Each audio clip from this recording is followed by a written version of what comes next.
Hey, what's going on, guys? Like, comment, subscribe. I know I've been going for a little while. Had a few things that I needed to fix on the booster baby, my booster bay. You guys know that's the stator. I would always suggest buy the gasket. I had to wait a week to get mine. As you can see, I'm working on my stator right now. My old one went out on me. Let me actually show you the old stator real fast. See how that one looks.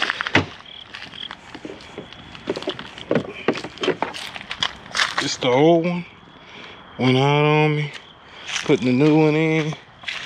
But as you can see, my original gasket broke right there. So I'm just waiting on a new one to come. And we'll get this stator put back on and, you know, tightened up, bolted up. Be back on the road, baby, with this booster. Then I had to go to the rectifier, which was simple. You know, it wasn't too much, but still had to wait on the shipping. And this thing right here was the pain. My gear was, I was in third gear, but it would show 4, 5, and 6.